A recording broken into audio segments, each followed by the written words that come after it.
반갑습니다. 수험생 여러분. 이르리학원에서 인문논술 수업하고 있는 김형택입니다. 오늘은 숙명여자대학교의 논술 유형에 대해서 살펴보도록 하겠습니다. 숙명여대 학교 모습을 가지고 와봤습니다. 숙대입구역, 서울역 바로 밑에 학교가 위치해 있죠. 학교 문은 이제 큰 대로변 옆으로 이제 양쪽으로 학교가 나뉘어져 있는 걸로 저는 기억을 하는데, 여대를 선호하는 학생들이라면 제가 생각할 때 적극적으로 고민해 볼 수 있는 그런 위치의 대학이라고 볼 수 있겠습니다. 논술 선발 인원은 전체 2,000명 좀 넘게 학생을 선발하고 있는데 그 중에서 214명, 그래서 10% 정도의 비중을 차지하고 있습니다. 그래서 평균적인 논술 선발 인원이라고 볼 수 있겠고요. 지금 이제 지원 자격과 수능 최저 학력 기준에서 보시면 숙대 같은 경우에는 2합 5의 최저를 요구하고 있습니다. 그래서 탐구도 한 과목 반영을 하고 2합 5 정도의 최저를 요구하고 있기 때문에 숙대의 어떤 정시를 고려한다라고 한다면 그래도 적정한 수능 최저 조건을 요구하고 있다라고 보여집니다. 숙대가 지금 이제 경쟁률 관련해서 이제 보여드리는데요. 숙대 같은 경우는 지금 학교 측 자료에서는 실제 경쟁률이 공개되어 있지 않아서 그냥 대략적인 경쟁률을 가지고 와봤습니다. 보시면 평균적으로 30대 1에서 40대 1 정도의 경쟁률을 보이고 있습니다. 그래서 대략적으로 우리가 예측하기에 논술에서 학생들이 절반 정도 안 되는 40% 정도의 논술 수능 최저를 충족한다라고 하는 걸 감안을 한다면 실제적으로는 10몇 대 1, 20몇 대 1 정도의 경쟁률을 갖지 않을까 이렇게 조심스럽게 추측을 해봅니다. 그리고 내신 성적 같은 경우에는 숙대는 내신 성적을 반영하거든요. 그래서 내신 성적 같은 경우는 지금 보시면 평균적으로 4등급대 정도 되는 친구들이 내신 등급 평균 점수를 보이고 있습니다. 그래서 여러분들이 나는 내신 성적으로는 숙대를 가지 못하지만 논술로는 4등급, 5등급 정도 때까지는 숙대를 지원하기에 크게 무리가 없다. 뒤에서 다시 한번 또 살펴보도록 하겠습니다. 숙대 같은 경우에는 지금 이제 논술 90%, 학생부 교과 10% 해서 내신 성적의 비중이 그렇게 높지는 않지만 그래도 내신 성적을 반영한다라는 점이 있기 때문에 학생 여러분들이 조금 고려를 해주셨으면 좋겠다 싶습니다. 어떤 부분이냐, 아까 이제 제가 확인시켜드렸듯이 4등급 때에서 평균 점수가 내신 등급이 나타나잖아요. 지금 보시면 5등급하고 4등급 때까지는 1.2점이 차이가 납니다. 그래서 제가 아주 큰 점수의 차이가 아니거든요. 근데 5등급에서 6등급으로 넘어가게 되면 지금 보시면 5점 차이가 납니다. 그래서 5등급 때 친구들까지는 지원하는데 크게 장벽이 없지만 6등급 때 친구들은 논술에서 아주 자신이 없다면 제가 생각할 때는 조금 지원하는 것을 피해야 되는 대학이다라고 보시는 것이 저는 좀 현명하지 않은가 이렇게 생각하고 있습니다. 그래서 대략적인 내신 등급과 관련한 내용들을 살펴봤고요. 숙대 논술 문제 유형에 대해서 말씀을 드려보겠습니다. 숙대 같은 경우에는 인문계열 같은 경우는 문항 1과 문항 2로 구분되어지고 문항 2 안에서 소문항, 논제 1과 논제 2 이렇게 주어져 있습니다. 그래서 300자, 600자, 300자, 600자 이렇게 두 문항이 출제가 되고요. 공통문항이 있고 그 다음에 계열문항이 있는데 이거는 제가 생각할 때 크게 의미를 두지 않으셔도 될 것 같은데, 그래서 두 문항이 나오고 서로 분리되어져 있다 이렇게 이해하시면 제가 봤을 때는 크게 틀리지 않을 것 같습니다. 그리고 글자 수는 300에서 600자 주어지니까 이게 100분이거든요. 그래서 300에서 600자를 1800자를 100분 동안 쓴다라고 했을 때는 제가 생각하는 글자 수가 그렇게 아주 많은 학교는 아닙니다. 그래서 평균적인 글쓰기 연습을 하셨다면 그 시간이 어느 정도는 충분하게 활용될 수 있는 어떤 글쓰기의 양과 시간이다 이렇게 이해하시면 되겠습니다. 그리고 반영하는 내용은 제가 생각했을 때는 문과 친구들이라면 충분히 해결해 볼 수 있는 문제가 나온다라는 거 이렇게 볼 수 있겠고요. 300자, 600자라고 했잖아요. 그리고 기출 문제를 구체적으로 들어가기 전에 하나 더 말씀을 드리면 숙대는 기본적으로 제시문이 3개 주는 학교입니다. 그래서 제시문 가능하다 이렇게 주는 편이고 여기에 추가해서 조그맣게 이제 작은 제시문을 짧은 분량의 제시문을 추가적으로 줄 수 있고요. 그리고 또 하나 표가 나올 수 있습니다. 그래서 제시문 3개와 추가적으로 표가 나올 수 있다는 점, 그래프가 나올 수 있다는 점을 여러분들이 이해하시면 좋을 것 같고요. 근데 그래프의 난이도가 아주 높지 않습니다. 그래서 그래프 때문에 숙대를 쓸까 말까 고민할 필요는 없는 대학입니다. 그래서 제시문의 개수와 그래프가 나올 수 있다. 이 정도로 이해하시면 될 것 같고요. 숙대 문제 살펴보도록 하겠습니다.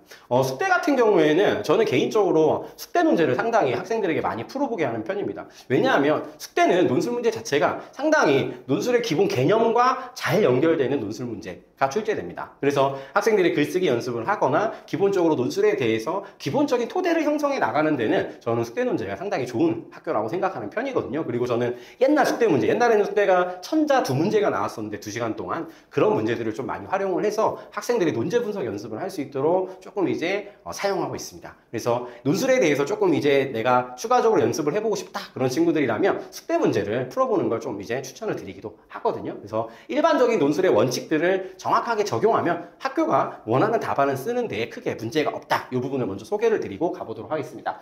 1-1번, 1-2, 2-1, 2-1 한 번에 가지고 와봤습니다. 이따가 뒤에서도 또 말씀을 드리겠지만 1-1과 1-2 같은 경우에는 둘 다 공통점 차이점을 묻고 있습니다. 하지만 1-1은 300자 공통점 차이점이고 2-2는 600자 공통점 차이점입니다. 이 부분에 대해서 어떻게 대응해야 하는가를 반드시 이해하시고 작성을 하셔야 됩니다. 논술을 조금 배운 친구들이라면 공통점 차이점의 글자 수가 많아졌을 때 어떤 글쓰기를 하는 것이 좋은지 이 부분을 반드시 배웠을 거거든요. 그래서 이 부분에 대해서 한 번은 고민을 해보셨으면 좋겠습니다. 논제 1-와 논제 2-1은 일반적인 논술 문제가 나왔다고 볼 수 있겠습니다. 그래서 뭐 크게 어려운 논술 문제가 복잡하게 주어지거나 어렵게 주어지거나 이런 편은 아니고 그래서 논제를 정확하게 읽고 해석하면 되는 문제다. 이 부분을 말씀드리겠습니다. 그리고 숙대 이제 제시문에 대해서 간단하게 소개를 해드리도록 하겠습니다. 숙대 제시문은 제가 생각했을 때 숙대 제시문은 평균적인 난이도의 제시문이다라고 학생들에게 소개하는 편입니다. 어떤 거냐면 학생들이 평소에 많이 접해보지 않았을 법한 상당히 어려운 주제나 어려운 표현이나 어려운 내용의 제시문들이 주어지는 것은 아니고요. 그렇다고 하더라도 제시문이 교과서를 활용한 수준의 제시문, 그러니까 학생들이 평범하게 읽을 수 있는 교과서 수준의 제시문까지는 주지는 않는 것 같습니다. 그래서 중간 정도의 난이도의 제시문에 해당된다. 저는 이렇게 생각하고 학생들에게 설명을 해주고 있거든요. 저는 개인적으로 대학교 1학년 때 개론서, 그러니까 교양 수업의 개론서 정도, 그러니까 학생들이 고등학교를 마치고 대학에 들어왔을 때 평균 정도 되는 어떤 이제 교양 서적을 읽는 수준이다라면 충분하게 해석해내고 이해낼 수 있는 그런 수준의 제시문이 주어진다라고 이제 생각을 합니다. 그래서 이제 도표, 평균의 얘기가 나왔었고요. 그리고 제시문 다도 평균, 이런 중앙값, 이런 얘기들이 등장하니까 조금 센스 있는 친구들은 이렇게 딱 등장을 하면 어떤 말인지 대충 가늠을 해볼 수 있었을 것 같아요. 수업 시간에 분명히 배우는 개념이 있거든요. 자세한 내용은 여러분들이 문제를 통해서 작성을 해보시면서 확인해 보시면 좋을 것 같고요. 여기서도 당연히 이제 평균값과 중앙값이 갖고 있는 문제를 딱 보여주는 그래프잖아요. 이렇게 그래프가 나올 수 있다. 이 부분을 꼭 기억해 주시면 좋을 것 같고요. 논제 2에서도 제시문의 내용은 그렇게 어렵지 않습니다. 아까 논제 잘 보신 분은 이제 기억나실지 모르겠지만 명품 소비 현상에 대한 얘기를 했었잖아요. 그래서 제시문 가가 명품에 대한 얘기였고 아까 욕망의 공통점 차이점을 물어봤었잖아요. 그래서 욕망에 대한 제시문을 담고 있다. 이렇게. 그래서 문제와 제시문의 연관성이 상당히 높고 제시문을 정확하게 이해하고 문제를 작성하는 데는 크게 어려움이 없는 수준의 제시문이 나온다. 이렇게 볼 수 있겠습니다. 아까 말씀드렸듯이 평균인과 대중의 지혜의 공통점과 차이점을 설명하라고 했잖아요. 죄송합니다. 설명하라고 했잖아요. 그래서 300자 비교를 물어보고 있다. 그래서 공통점 차이점을 어떻게 쓰는 거였지? 라고 하는 것들을 정확하게 배운 학생들이라면 여러분들이 충분히 문제를 해결할 수 있습니다. 간단하게 제가 요즘에 가장 고민인 거 학생들이 공통점 차이점을 쓰라고 하니 자꾸 요약하는 친구도 있거든요. 요약하시면 안 됩니다. 공통점 차이점에 집중해서 답안을 작성해 주시면 되겠습니다. 어떻게 쓰는 것인지 꼭 기억을 하시고 답안을 작성해 보시길 바랍니다. 자, 논제 1-2 같은 경우에는 A 국가 정부가 심의 A의 의견을 정책에 반영할 때 나타난 문제점, 그러니까 A의 의견을 정책에 반영한다라고 하는 것이 무엇인지를 정확하게 이해를 먼저 하셔야 되겠죠. 이해를 먼저 한다라는 건 보여주셔야 될 거라는 거고, 그럴 때의 문제점을 나다 그림 1을 활용하여 비판하라고 했습니다. 정책에 반영을 했고 그것이 무엇인지를 보여주고 그것이 문제점이 무엇인지를 나다 그림이를 가지고 비판하라고 했으니까 기본적으로 나와 다와 그림일의 차이가 무엇인지를 정확하게 이해해 주셔야 되겠습니다. 아까 제가 살짝 말씀드렸죠. 평균 이런 것들이 갖고 있는 문제점, 이런 것들을 가지고 비판을 써야 된다라는 거 여러분들이 볼 수 있겠고 문제를 보시고 정확하게 이것을 파악해 보시기에 추천을 드립니다. 2-1 같은 경우에는 가에 서술된 명품 소비 현상을 나의 관점에서 해석하라고 했어요. 지금 300자밖에 주어지지 않았거든요. 그래서 이 부분은 일반적으로 논술을 배운 친구들이라면 요약이 들어와야 되는 부분들이 있고 요약의 비중을 높이다 보면 제가 생각할 때는 충분히 학교가 원하는 해석을 보여주지 못할 가능성이 있습니다. 그래서 이 부분에서 어떤 내용들에 집중해서 답안을 구성하는 것이 좋을지, 그래서 중복되는 내용은 어떻게 빼버릴 수 있을지 이런 것들을 꼭 고민을 해보셨으면 좋겠습니다.